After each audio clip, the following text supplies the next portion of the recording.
call the meeting to order? Let's see if we've got a quorum. And the press has been notified? Hang on, checking on the quorum, sir. 1, 2, 3, 4. I see PG. Hey. Hi, PG. Yes, sir. Hello. Hello. We do have a quorum, and the press has been notified. Jeremy, do you want to swear in the new board member? So we will have Lori Davis do that because it needs to be a notary, and I'm not actually a notary. But first, I think we have to wish our new member a happy birthday. Today is PG's birthday in addition to... How about that? Happy birthday, PG. Happy birthday, PG. Thank you very much. Thank you all very much. You're as old as I used to be. Great to have you back. Just being back with you guys is a birthday present to me. PG, you like a fine wine. You just keep getting better with time, baby. Wow. Thank you, guys. Okay, so just real quick, housekeeping. I know everyone probably gets sick of me saying this every time we get on here, but just a reminder, if you make a motion or a second, please state your name first. And then we're going to have Lori Davis swear PG in to the board. She is going to just read through the entirety and just ask you to state that you affirm that it is all correct. So I'll turn it over. Can you hear me? I think I do. What did he say I would have to do when you finish? Just state that it's all true. Okay, all right. I can do that. Okay. Okay. Can you hear me? Yes. Okay. Do you solemnly swear that you will support the Constitution of the United States and the Constitution of this Commonwealth, and be faithful and true to the Commonwealth of Kentucky so long as you continue to be a citizen thereof, and that you will faithfully execute to the best of your ability the office of Director of Kentucky Housing Corporation according to law? And do you further solemnly swear that the adoption of the present Constitution, you being a citizen of this state, have not fought a duel with a deadly weapon within this state nor out of it, nor have you sent or accepted a challenge to fight a duel with deadly weapons, nor have you acted as a second in carrying out a challenge, nor aided or assisted any person thus offending, so help you God.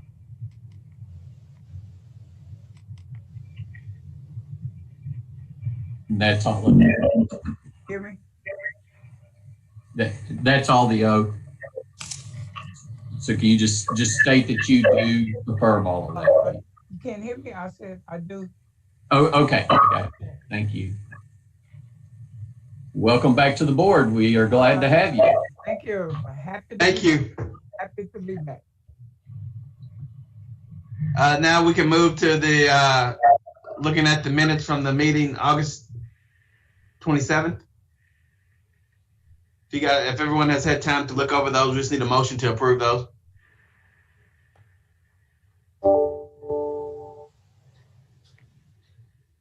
This is George. I'll move to approve the minutes.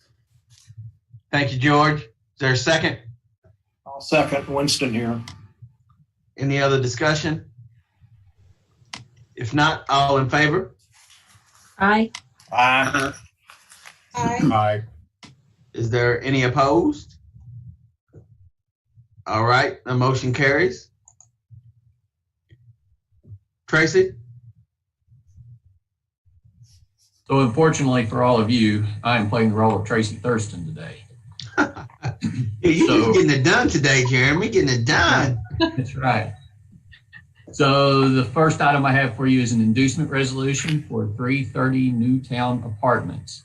The 330 Newtown project is requesting bond authority in the amount of $25 million. The project will consist of 208 newly constructed units located at 330 Newtown Pike, Lexington, Kentucky. And the project will serve families at or below 60% area median income. This is the inducement resolution. So following this, it will go before State Property and Building Commission, Capital Projects and Bond Oversight Committee. It will have a TEFRA hearing, and then once it's ready to close, it will come back to the board for a final approval to issue the bonds. Staff recommends approval of an inducement resolution. Did any board members, anybody have any questions for Jeremy about this? If not, is there a motion to approve? This is Jerry Yates. I'll make the motion to approve. Thank you, sir. Is there a second? This is Barry. I'll second that one. Any other discussion? All in favor? Aye. Aye. Any opposed? All right, the motion carries. Jeremy, I guess you got to be Tracy again. Yes, sir. So this one is a final resolution for Overlook at Elkhorn Creek 3. The Overlook at Elkhorn Creek 3 project was granted an inducement resolution on October 31st, 2019 for bond authority in the amount of $21 million. The project received a TEFRA hearing on August 13th, 2020, and it has also been presented to the State Property Building Commission as well as Capital Projects and Bond Oversight Committee of the Legislature. The project involves the new construction of 156 units serving households at or below 60% area median income. And it is located at Dove Drive in Georgetown, Kentucky. The exact address is yet to be determined. And staff does recommend approval of a final resolution for this deal. And this will authorize the actual issuance of bonds. Thank you, sir. Anybody have any questions for Jeremy on this? Seeing none, is there a motion to approve? I'll move to approve. Thank you, Winston. Is there a second? This is George. I'll second. Is there any other discussion? If not, all in favor? Aye. Aye. Is there any opposed? All right, that motion carries as well. Thanks, Jeremy. Thank you. Steve, I don't see your picture. I don't have everybody on the call. I don't believe he is on. What about, can Jim handle that or? Who? Yeah, Mr. Chairman, Yes. I have the script that Mr. Brunson was going to use, and I'm happy to stand in for him if that's acceptable to the board. Please. All right, thank you, Mr. Chairman. Good afternoon again, everybody. The Finance Committee of the Board of Directors of Kentucky Housing Corporation met virtually on September 29th, 2019 at 2 o'clock in the afternoon. The committee first heard a presentation from Jim Statler, reporting on secondary marketing trading results for the first quarter of fiscal 2020, showing actual trading gains totaled $12.6 million, which exceeded projections by $10.3 million due to very large price variances.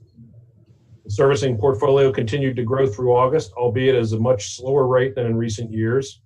The weighted average servicing fee rate remained nearly constant as the rate at June 30th of 2020.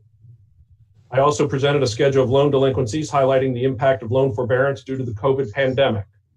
The majority of borrowers impacted by COVID layoffs occurred in early spring, resulting as expected in an accumulation of delinquent loans at 90+ days delinquency. I also advised the committee that based on my evaluations, the secondary market mortgage purchase program remains the preferred method of funding our single-family loan production, preserving available bond cap for multifamily production and the mortgage credit certificate program. The committee was then presented with the fiscal June 30, 2020 audit report by Crow LLC partner Kristen McDonough and audit manager Amber Asher. Unfortunately, Ms. McDonough had a last-minute conflict, so I would like to introduce Amber Asher to review highlights of the audit report with the entire board at this time. The report was in the packet you received and will be scrolled on your screen during Amber's presentation. So Jeremy is also the driver of the screen, so he is really, he's really putting the multitasking in. Okay, Amber, you tell us, if you will, what page you're looking at, and then we'll track it down. Absolutely, absolutely. Well, thank you for letting me come speak to the committee today. I'll be going over kind of a high level, like Jim mentioned. We went in depth with the financial statements with the committee, the finance committee, a few weeks ago. So I'll go over the financial statements high level with the committee today. I'm going to be starting on page 1 of the financial statements, which is going to be the independent auditor's report. That's right. So this is just our audit opinion, and so we issued an unmodified opinion, which short, it means that the financial statements are free from material misstatement. Then I want to go to page 4 of the financial statements, which is the start of the management's discussion and analysis. This committee might have heard many times before, but we just wanted to say that management does a really good job of capturing the financial structure within this MD&A. The MD&A goes into more detail of the significant financial results year over year. It's also a good way to get management's perspective of the corporation, as well as the challenges that they're facing coming up in the next few years.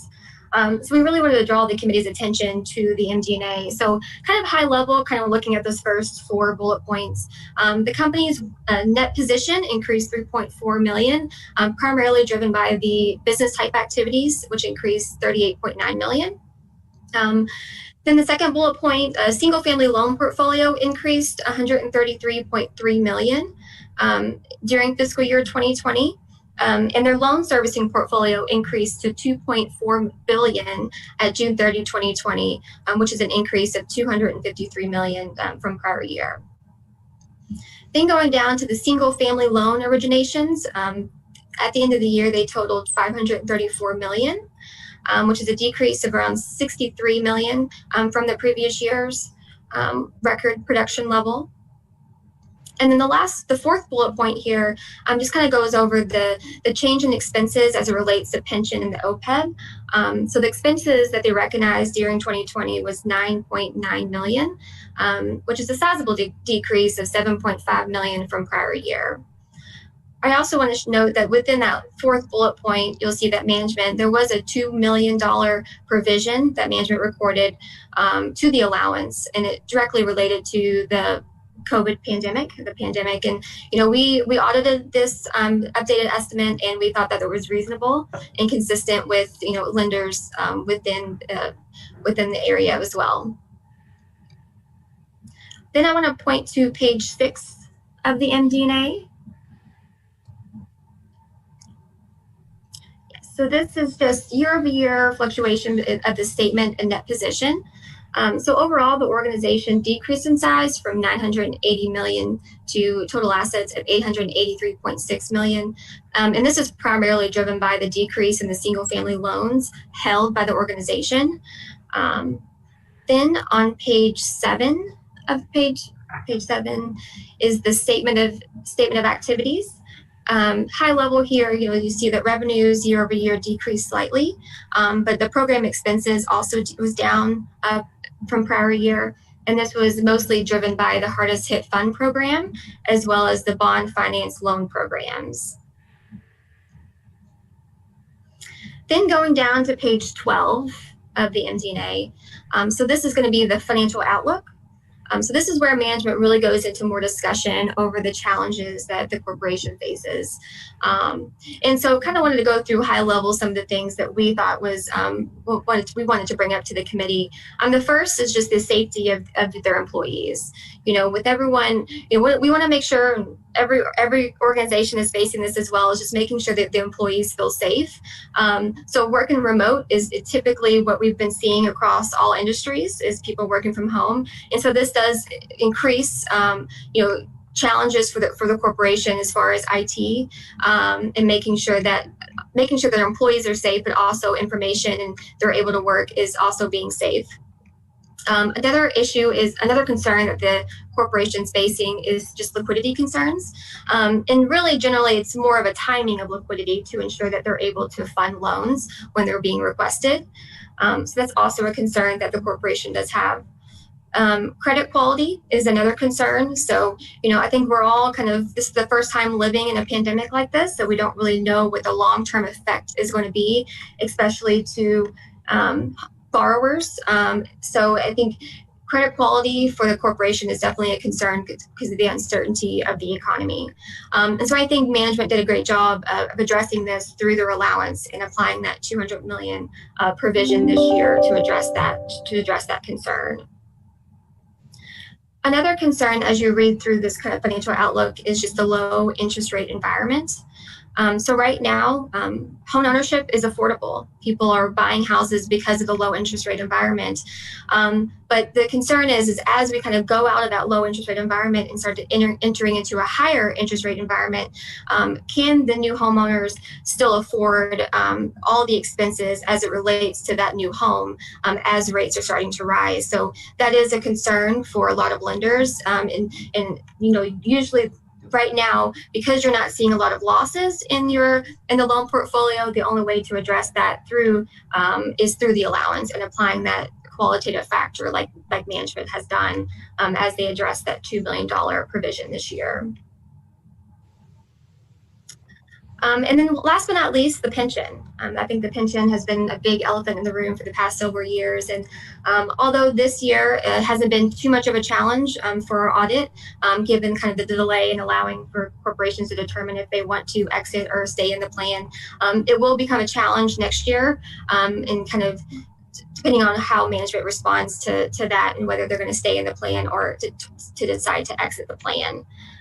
So that's just high level, some of the things that we had pointed out in the financial outlook section. I wanted to stop there to see if anyone had any questions as I go into the remaining parts of the financial statements. Okay. Thanks so. Okay. Thanks. I will say that there was no new accounting standards that was adopted this year. GASB, like many organizations, did allow organizations to defer any adoption of new standards due to the pandemic. So there were no adoptions of standards, no implementations of standards during 2020 fiscal year. Then moving down to page 15. So this is just the statement of net position. Just wanted to point out high level just where the pension liability landed at year end. So the pension liability was $99 million as of 6/30/2020, and the OPEB liability landed at $15.6 million at the end of June 30th, 2020. And then we're going to skip down to all the way to page 51 of the financial statement. So there hasn't been no changes within the footnotes, but I did want to point out one change that management did add to note N, which is the contingency footnote. And so they expanded this footnote just to kind of respond to the risk around the pandemic and really just the uncertainty in the market. So just wanted to kind of point out that to the committee that management did add that footnote to address the uncertainty based on the pandemic overall. So just wanted to point that out to the committee. Then on page 60 of the financial statement, so this is just the report on compliance. Thank you. So this report is not to issue an opinion. Really, it's just to disclose if we had any findings as it relates to testing over internal controls over the financial reporting and compliance. I'm happy to say that there were no issues or concerns to be reported to the committee that we had noted during our audit. And so that sums up kind of what I wanted to discuss in the financial statements. Now you should have a SAS 114 letter as well. Probably in the next few pages within the board packet. Yeah, this is it. So this is just our required communication. And overall, we just wanted to note here that, there were no waived adjustments that we had noted during the period that management was required to at least waive or post. Nor were there any written management letter comments that we wanted to communicate to the committee. And there were no arguments or disagreements with management that we need to communicate to the committee as well. So that's just kind of what that letter kind of represents. And then overall, I just want to kind of give an update on the single audit. We are still in the process of performing our testing around the single audit.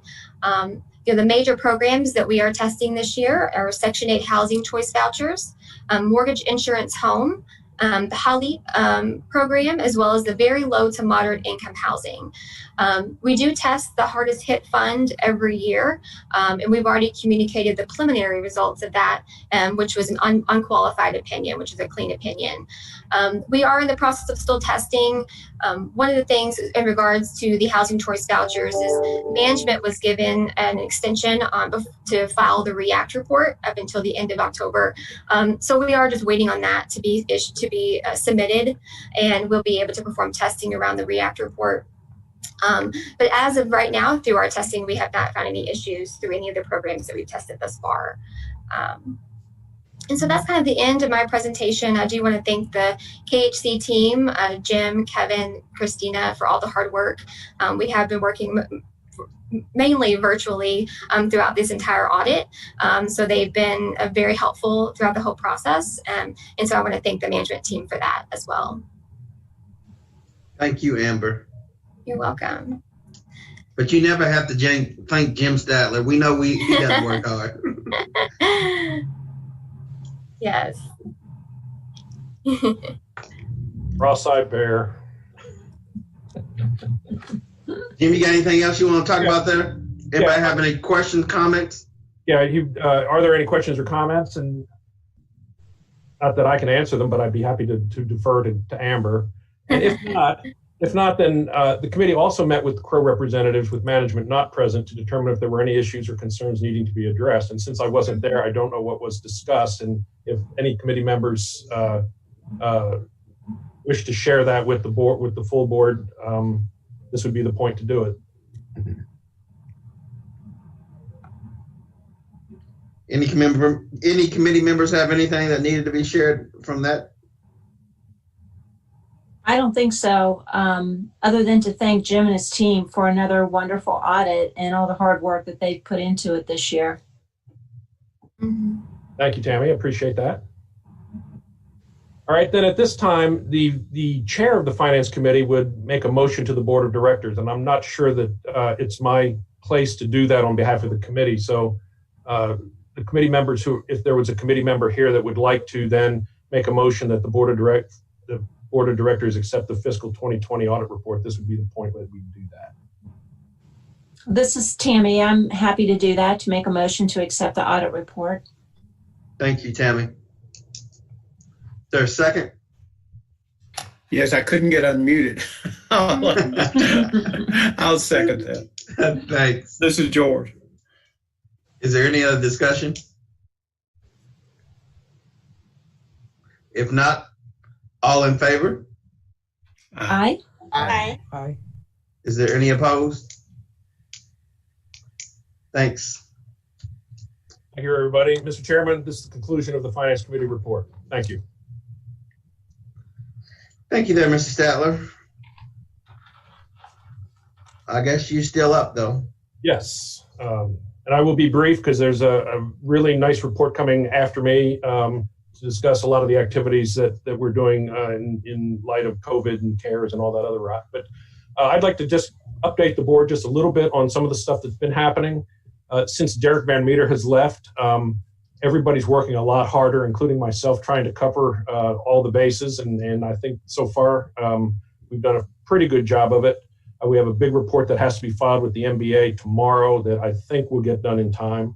But it's been a labor, and I'd like to commend my staff in absentia for all the extra work they put in place to accommodate the fact that Derek's no longer with us. I never thought he was that important personally, but I guess he was. Repeat that.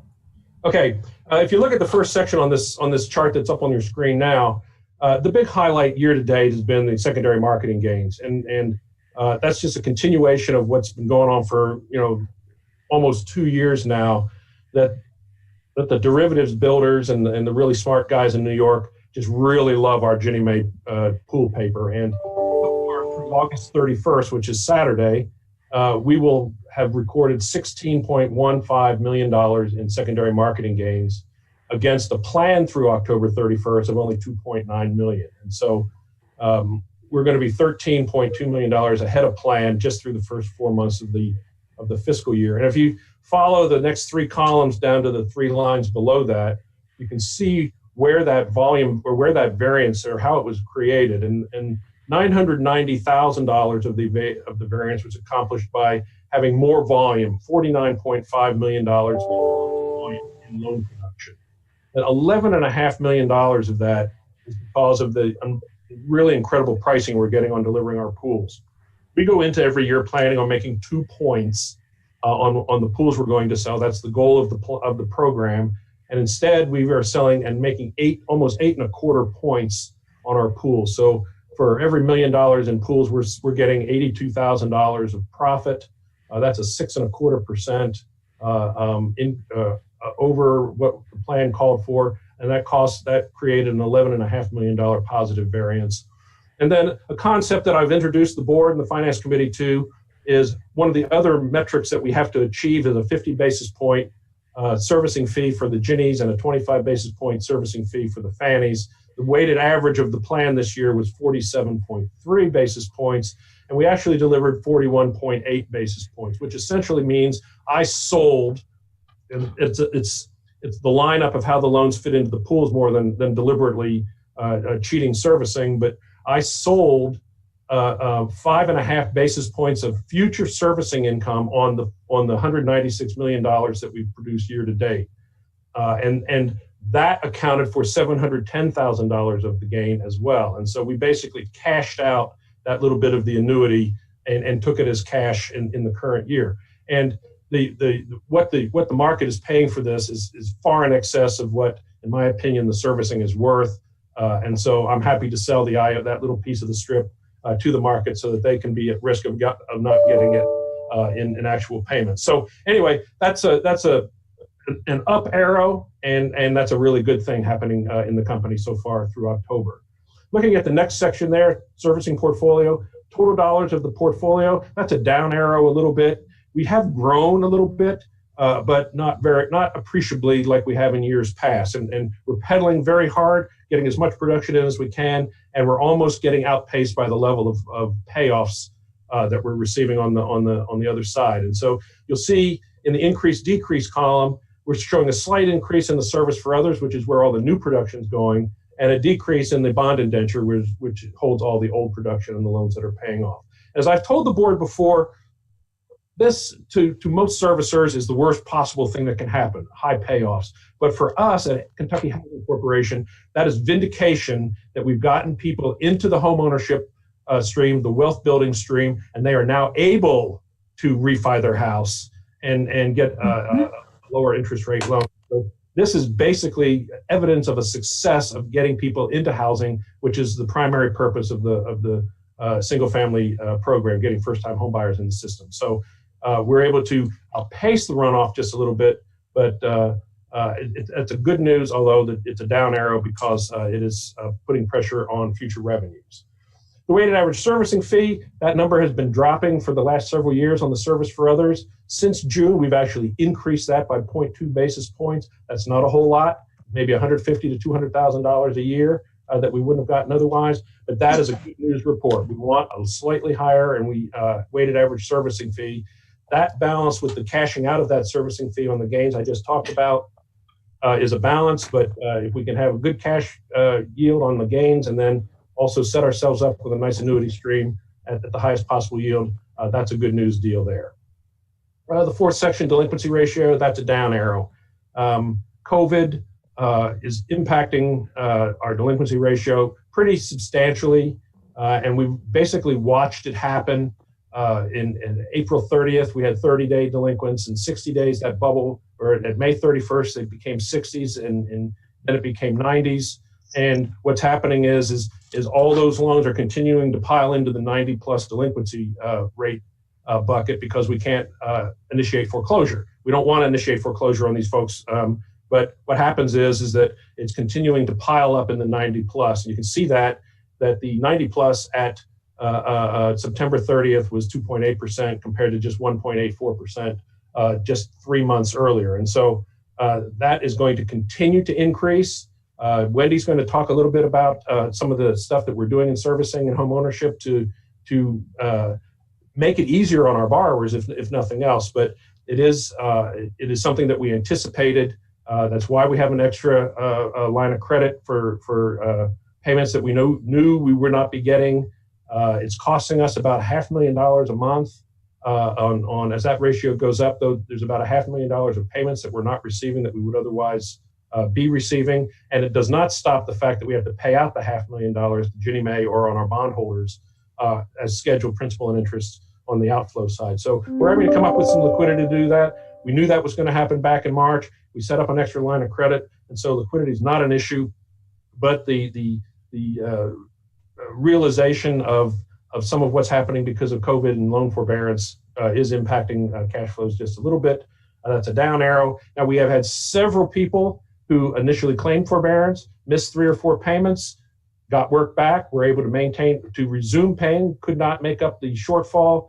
And there's a special FHA claims process where we are reimbursed for all the P&I and T&I on those loans, and we are made whole, and the borrower is left having to pay that off at the tail end of his loan. But from an ongoing standpoint, we're made whole for what we've been advancing from a liquidity standpoint. We're relieved of a delinquency ratio because the loan is actually, the due date of the loan is moved forward. And so there are success stories in there. It's just that they're few and far between compared to the people that are out of work and experiencing hardship. Then the fourth item on here is preliminary Q1 net profit from the proprietary funds. We normally don't have the full financials for the board in October, but we do have this number, and we got most of the financials done, but we just not presentable.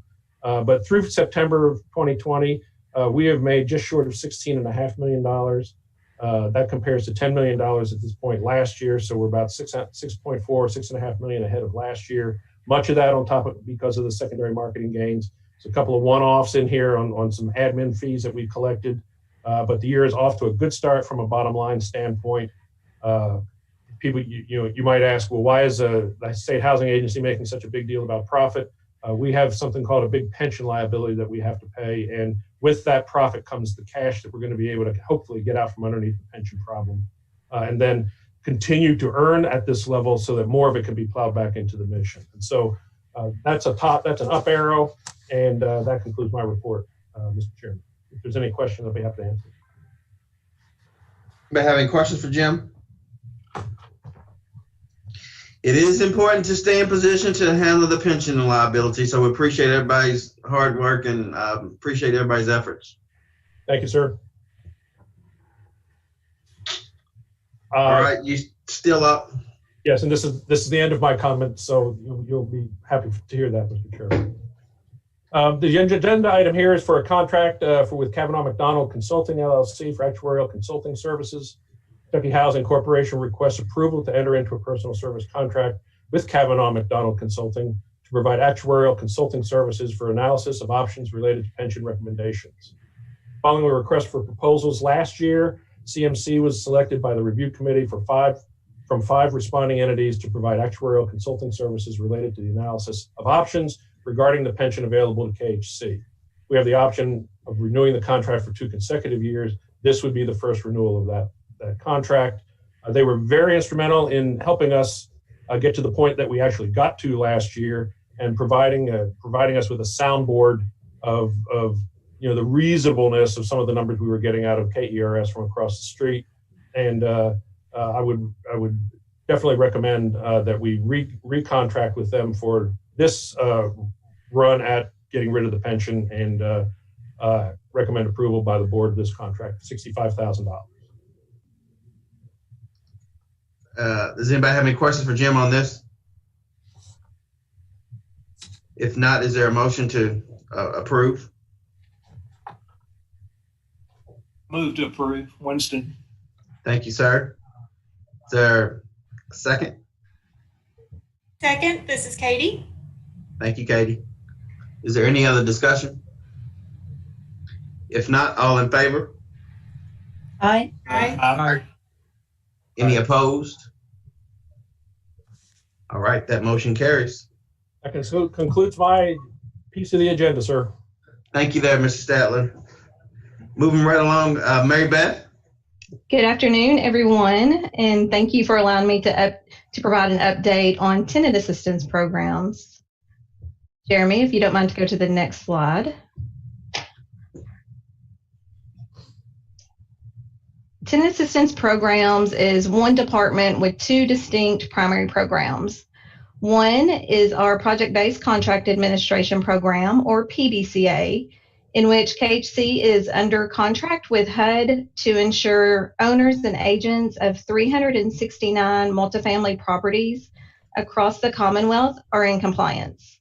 Among other things, for PBCA, staff review and approve over $11 million in housing assistance payments each month for over 22,000 tenants residing in these properties. Our other primary program is the Section 8 Housing Choice Voucher Program, or HCV, and this is going to be our focus today. Next slide, please. Thank you, Jeremy. Although assisting fewer tenants than the PBCA program, the HCV program does make a big impact in Kentucky. KHC administers the HCV program in 87 of Kentucky's 120 counties, most often where there is not a local public housing agency. We assist about 4,600 households each month, allowing them to better afford their monthly rent. As part of the HCV program, HCV staff review and approve approximately $2 million in housing assistance payments each month, which is sent directly to private owners or property management agents. And KHC has designed our HCV program to focus on several at-risk populations. Examples are disabled, elderly, veterans, dollar house residents, which, as a reminder, are single-parent students, and recovery center residents. So in short, the voucher enables a family to maintain stable housing and reduces both the risk of eviction and homelessness. The HCV program does have its challenges. Most namely is the continued chronic underfunding of administrative costs by HUD. Currently, we receive only 76% of our actual cost in admin fees. And as a result, KHC has had to financially subsidize the HCV program each year, sometimes by as much as $1 million. To address this underfunding over the years, we have reevaluated and reduced cost. Examples include that we previously had 3 regional offices. We've closed 2 of those offices and now maintain 1 central location in Frankfurt. We've also reviewed process efficiencies, staffing levels, and were able to create over $300,000 in savings. And we were able to do this while maintaining a high performer CMAP rating from HUD.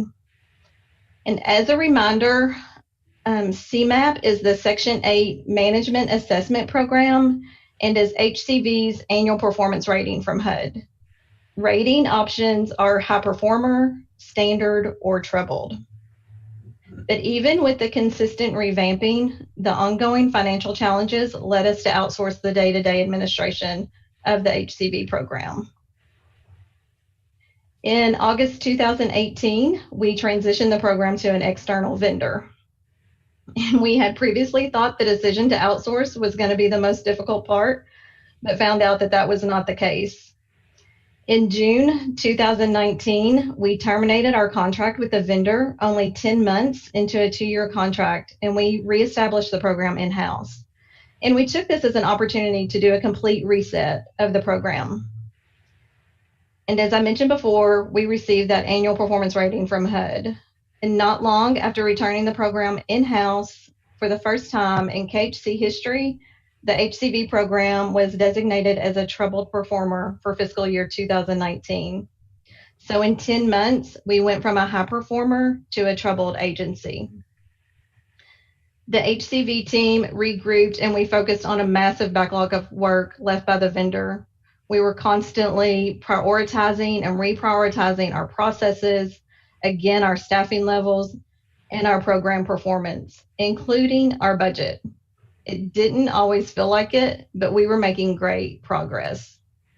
And now, the good news, I'm happy to report that our fiscal year 2020 actuals show no budget gap. KHC did not need to subsidize the program as in previous years.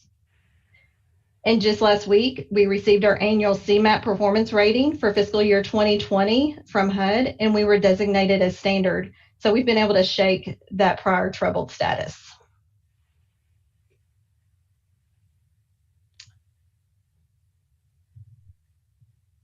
But just a bit more on our fiscal year 2020 budget numbers. When KHC knew it was time to return the HCV program in-house, we were blessed to lose up to $200,000 in fiscal year 2020, meaning that KHC's executive team agreed to once again subsidize the HCV program, but at a max of $200,000. So not only did we not need the extra subsidy from the corporation, but we actually ended with a net of just over $177,000, and that's a huge improvement from our prior $1 million in subsidy.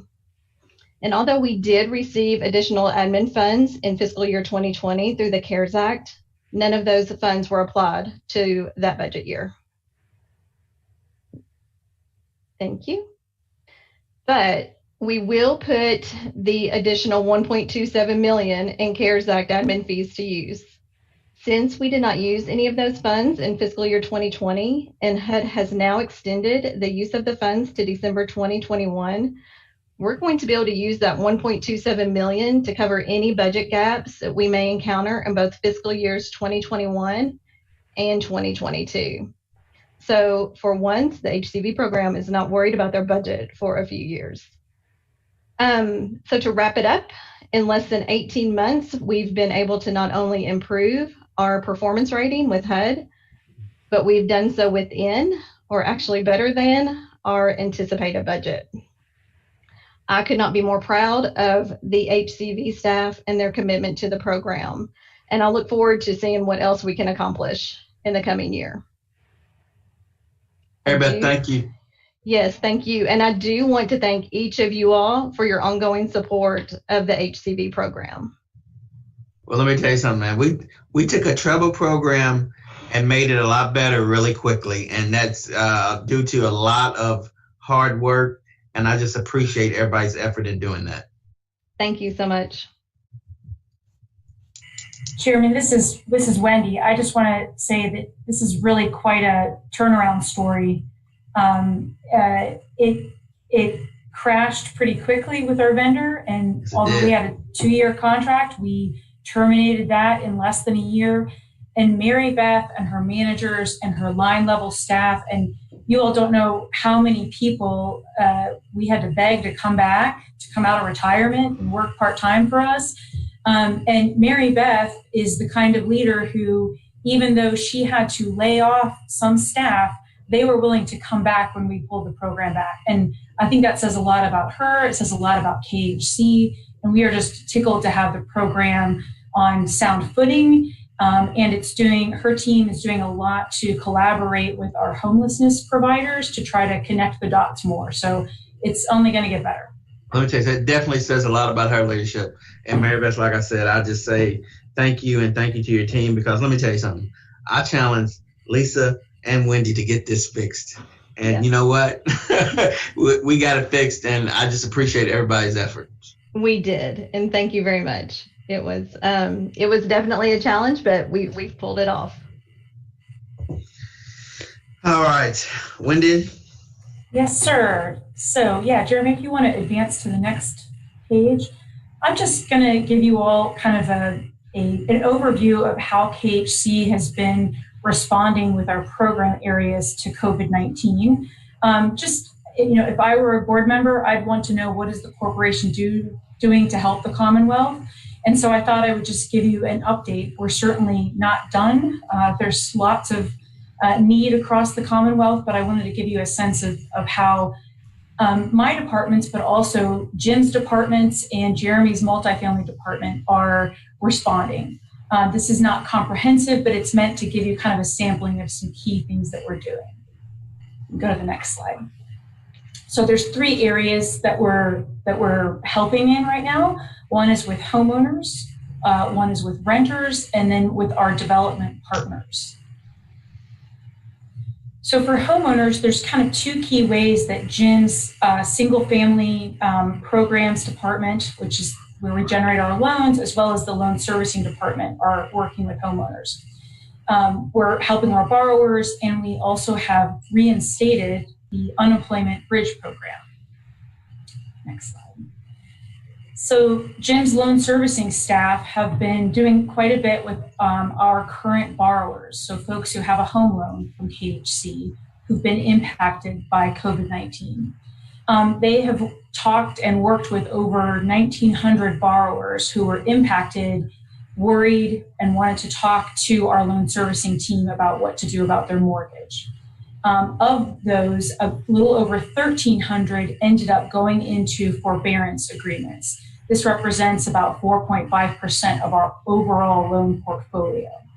And of those, 62 have exited forbearance, meaning they're able to resume their payments. So forbearance, as most of you will probably know, is you're basically pausing your payments and adding them to the end of your loan.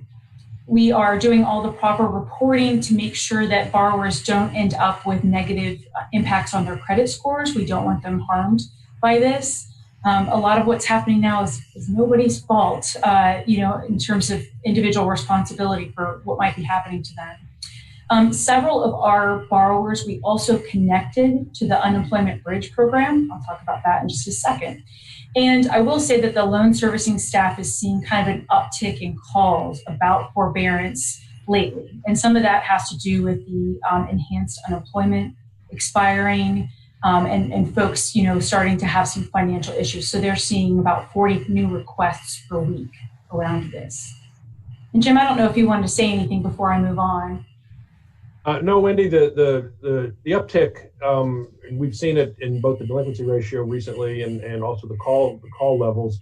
People are running out of money, and they had tremendous stimulus early on, and they also may have had some financial reserves, and they're out of money, and so they're good people. They want to make their loan payments. They don't have the money, and so we're standing by and providing forbearance that is necessary to keep them in the house and bridge them over till they can get their financial feet back underneath them. Yeah. So similarly, we dusted off a program that was actually funded through Treasury after the 2008 recession. It's called the Unemployment Bridge Program. We had some funds left over, and Treasury allowed us to stand it back up. This offers direct mortgage payment assistance for a homeowner that's lost income or employment. The maximum assistance is we can help you with your mortgage for 6 months or $10,000. Again, these are kind of old dollars that Treasury let us kind of refresh and put back into use. The need has been diminished because folks got stimulus payments or the enhanced unemployment. So far, we've had about 57 borrowers get assistance, and we have another 84 in the pipeline, which again speaks to folks are starting to run out of money and wanting this help now.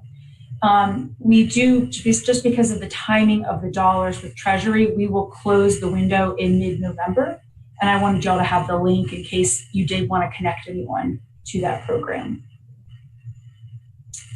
So that's homeowners. If we think about renters, there are a couple key ways we are assisting Kentucky renters.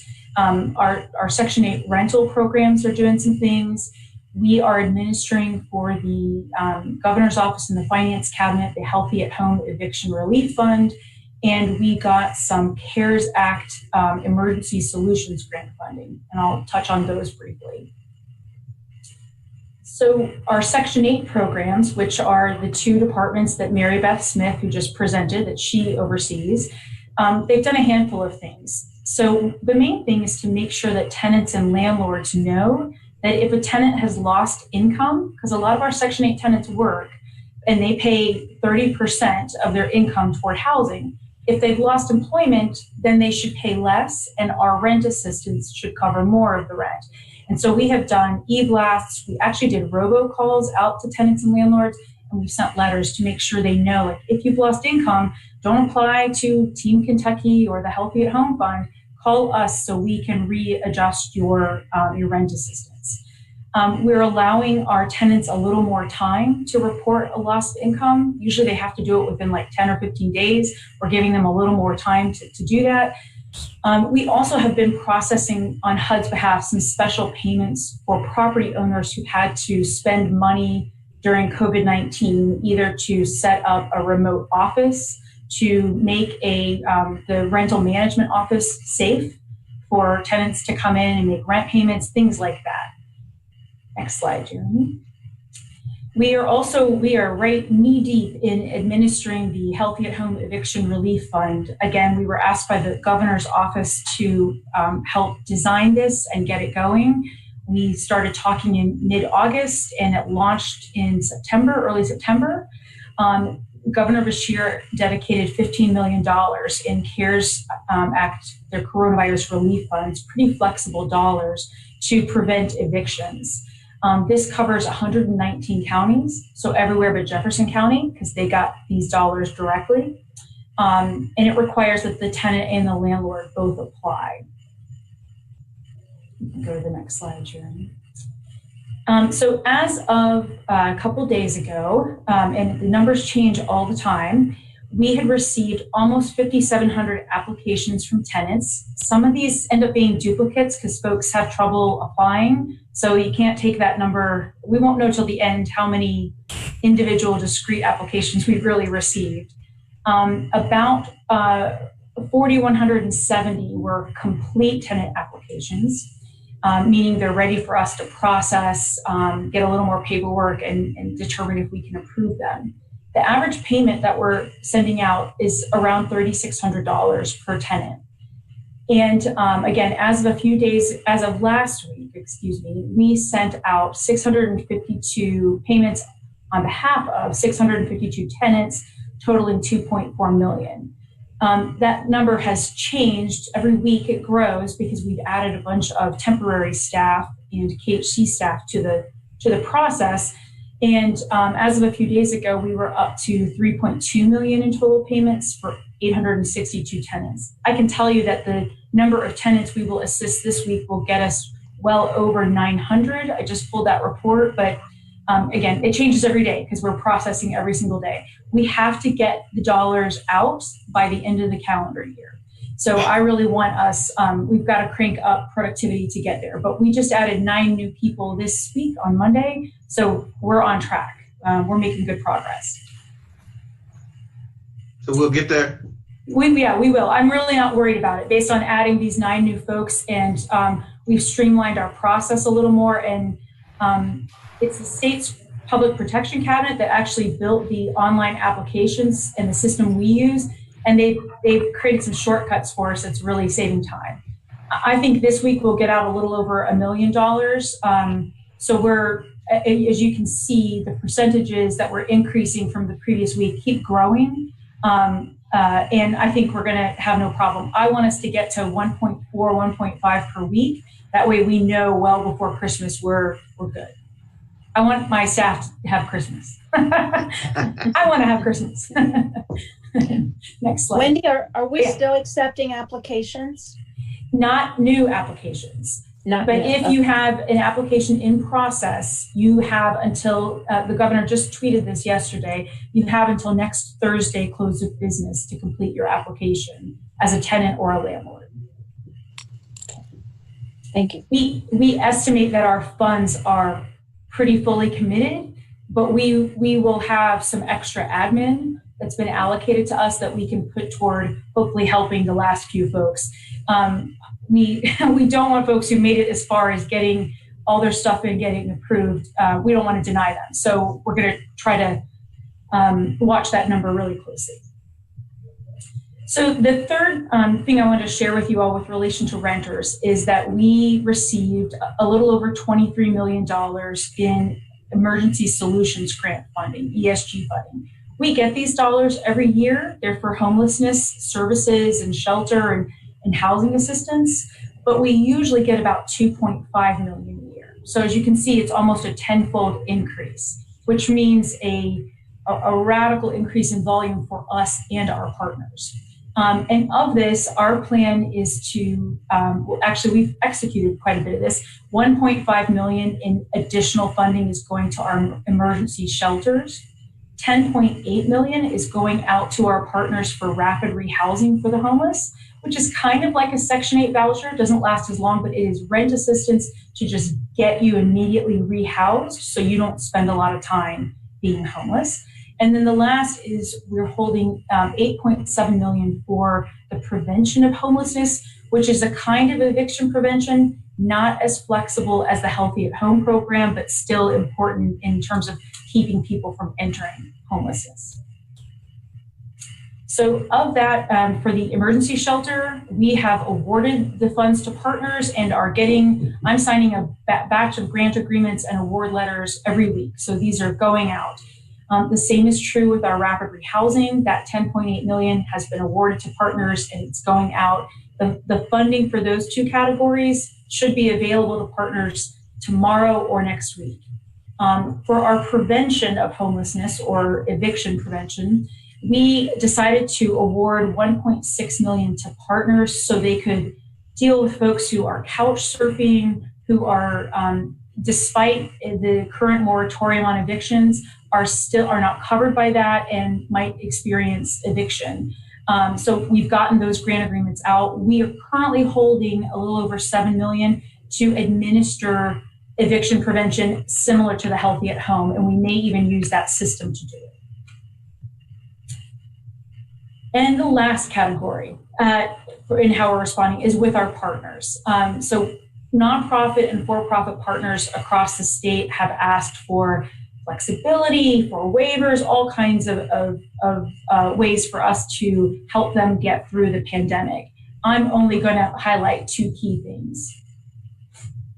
You can go to the next slide, Jeremy, thanks. So one is with our nonprofits across the state who do home repair or build single-family homes for low-income buyers.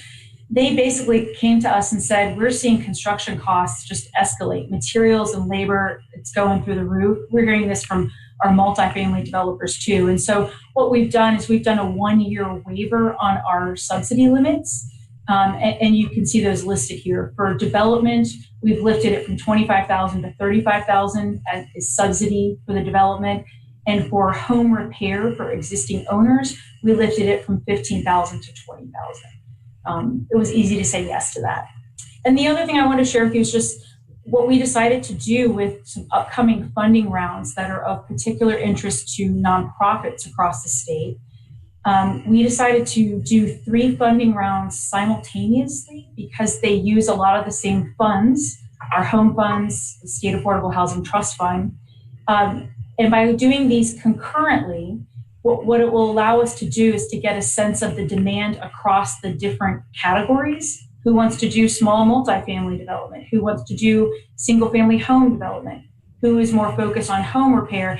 And then we can kind of optimize the dollars across all the applications that we receive and maybe even call some nonprofits to say, hey, you've applied in these 2 categories. Is there one that you would rather get fully funded and one you'd rather get partially funded? Basically, so we can do a kind of customized approach to these funding rounds because the dollars might get tight, in these different categories. And I think that's it. I'm happy to answer any questions that you all have. I just wanted to share with you a handful of the ways that we feel like we're meeting the needs of Kentuckians and our partners. Definitely look like we are doing some good things for the citizens of the Commonwealth during this tough time of COVID. So yeah, man, this is definitely a great update there. Thanks. Anybody have any questions, comments?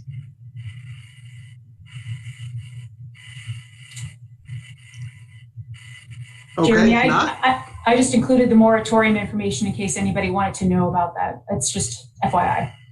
Thank you.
Hey, Molly, they got just so you'll know, they got booted out of the meeting. Jeremy's setting another one up.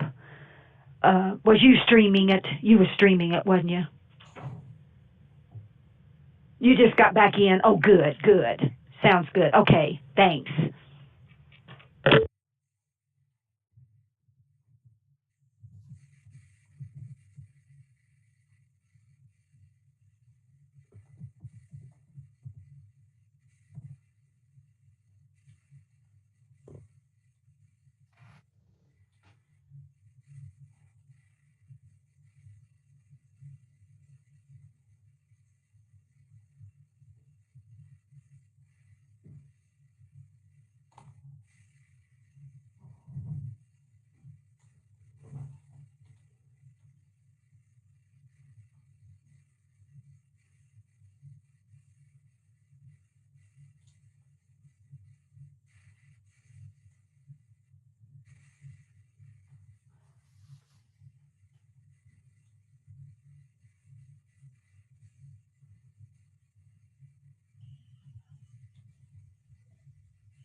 Okay, I emailed all the board members plus Eddie Jacobs, so we'll see if everybody gets it. Thank you. Did you get the email, George? Yes, I did. Okay, great. Do you know what happened? Yes. We don't need to go into it. Okay. I can let you know.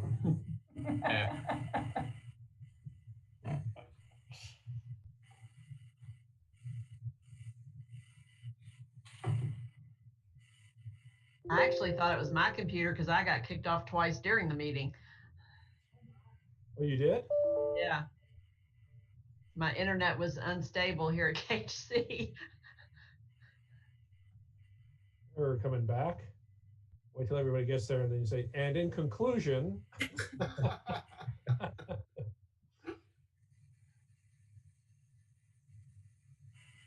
it have anything to do with the time?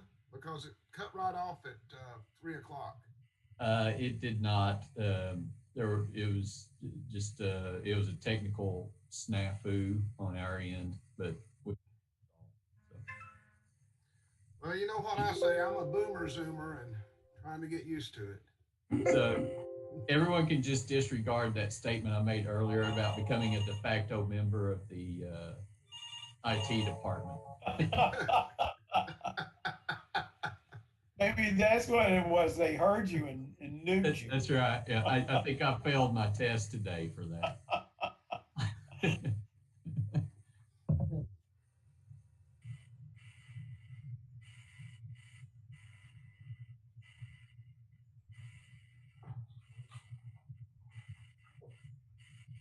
We've almost got a quorum again.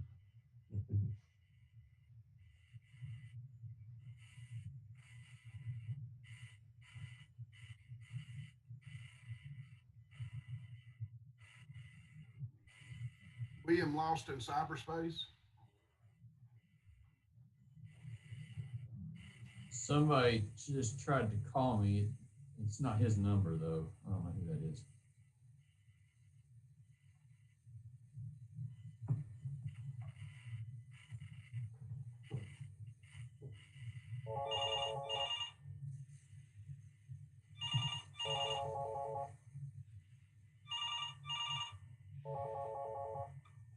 This is Jeremy.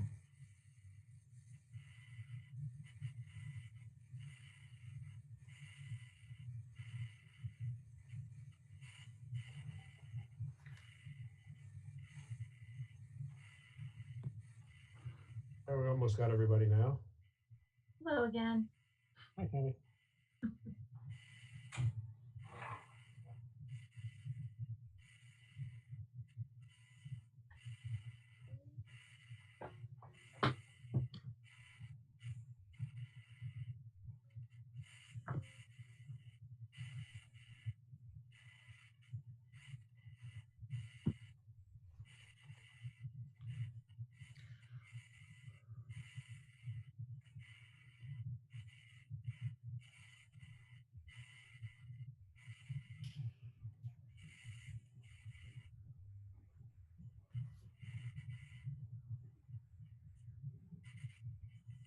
Hey, Barry, where's your fancy backdrop that you're accustomed to seeing behind you? Fancy today. See, this is actually my basketball goal. So, you know, I'm playing basketball at the same time. Okay. It's my winter thing. Do you want something really fancy? I can pull something up if you want, just for you, Jim. Don't do it just for me. Well, I did have. I was thinking about just putting Jim Statler cutouts behind me, but you know. Oh, really? That's really not a good idea. Wouldn't be bad. No, this week is not a fancy week.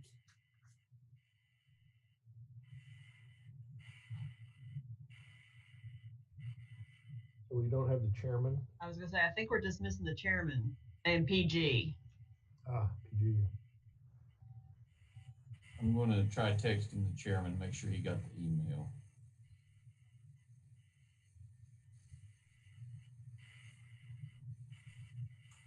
He loves a brief meeting, so he might have seen it as fortuitous. Well, he called me as soon as it happened. So.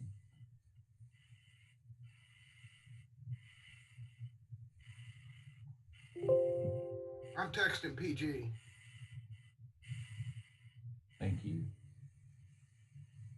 So it seems like everybody knows PG. Could somebody fill me in on his history with the corporation? PG was on our board for, I think, off and on for close to 30 years. And he was replaced on the board. I can't remember who took his spot, but he was replaced on the board just in the last probably 3 or 4 years. Lisa Mann, I think, took his place. Lisa, okay. So Joanna and Tammy, about the same time you guys came on the board, Lisa Mann came on the board as well, and she replaced PG on the board at that time. So at that point, PG had been on the board, I think, since the late 80s, might have been the early 90s at that point. Long time. He's just always been a very dedicated board member to KHC and has always been a strong believer in our mission. And yeah, okay, we've got everybody back now. So that's PG, and he's a very nice man, and he's always a pleasure to have on the board. And he's with the Lexington Urban League. Okay. He's been the director there for about 30 some odd years too. Yeah, probably about as long as he's been on our board. Yeah. And Tammy, the real reason why William is wearing a suit today is because of PG. So he's trying to catch up with and right.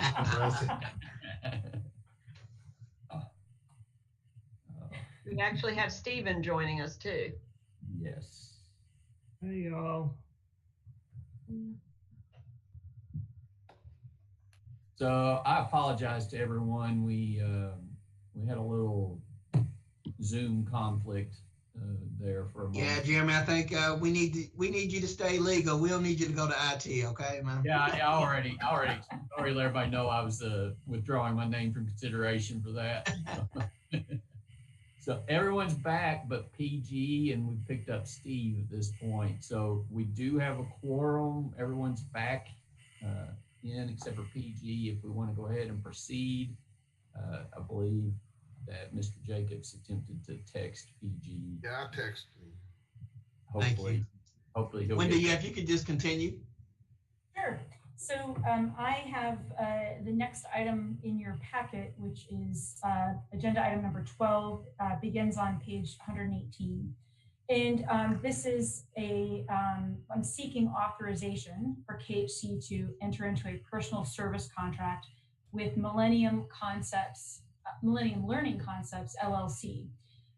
This is a Lexington-based consulting firm that focuses on diversity, equity, and inclusion.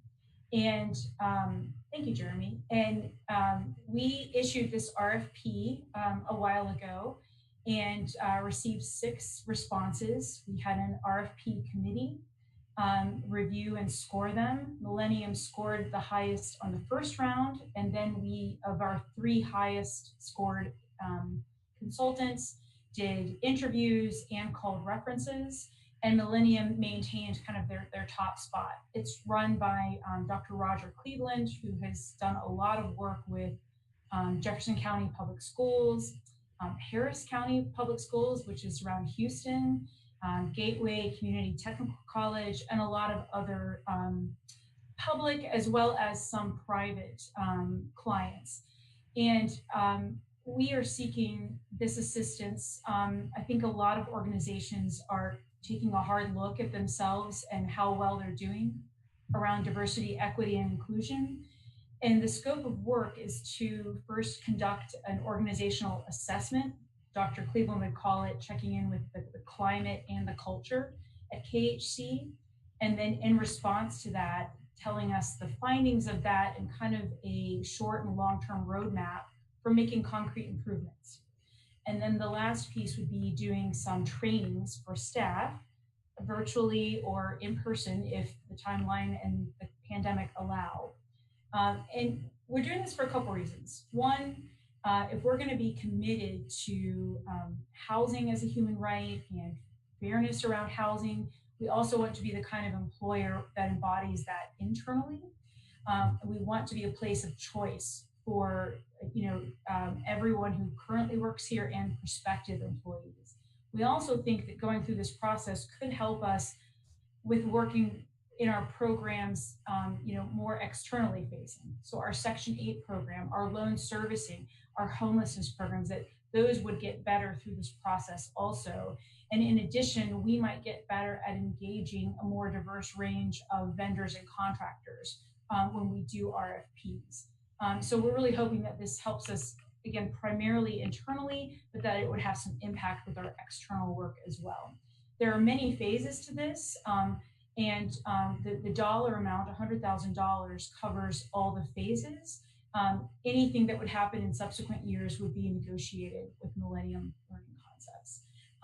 I had the pleasure of directly interviewing Dr. Cleveland and talking with references and just feel very excited to get started. He's got a great equanimity about him. And all of his clients said that his work will challenge you, but not in a way that makes people feel beleaguered or worn down. It's very much about how do we make progress. So we're looking forward to working with Dr. Cleveland. I commend the organization for taking this step and doing this. I think anytime you decide to self-reflect and see if there's some things that we can do better, it is a good thing. So, I just applaud this happening. Does anybody have any questions for Wendy? Will the program start? Probably January, just by the time this will have to go to government contract review and all that sort of stuff. So we would expect to begin in January, maybe a little bit in December, but January for sure. Great. Any other questions, comments? Just FYI, Mr. Peoples just texted and said he didn't get the new email. Can we just make sure he still gets it? I know it's kind of, I don't know why he didn't get it. Yeah, I know. Yeah, I will try to. Email list. Let me send it to him separately. Okay.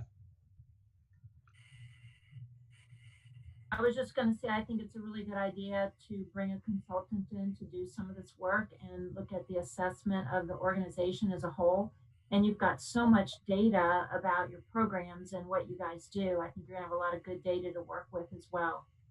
So nice job. I think it'll be helpful to the organization. Thank you. Any other? If the board doesn't mind, I'd just like to also point out that part of this is going to look at our contracting process. Good. And make sure that we are doing everything we can to be engaging all populations in contracting process and making sure everyone has an equal opportunity at those. Definitely something we need to make sure that we're doing. So again, I applaud this happening and this the corporation taking this step to make sure we're doing everything that we can. PJ, did you send that out, Tracy? Yeah. Yes, sir, I did.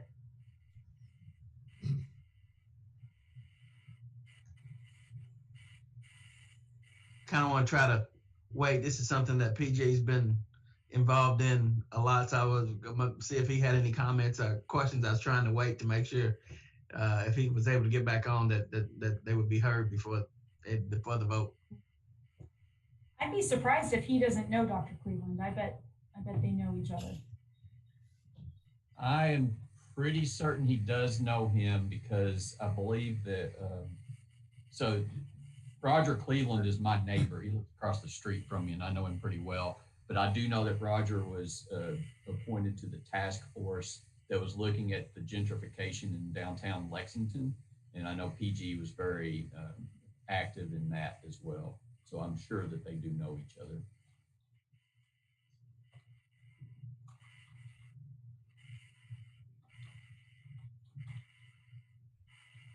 Well, just I'll be conscious of everybody else's time too as well. So, but there's no other questions, comments. Is there a motion to approve?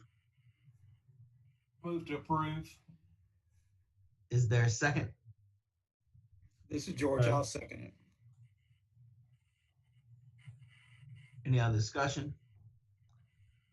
All in favor?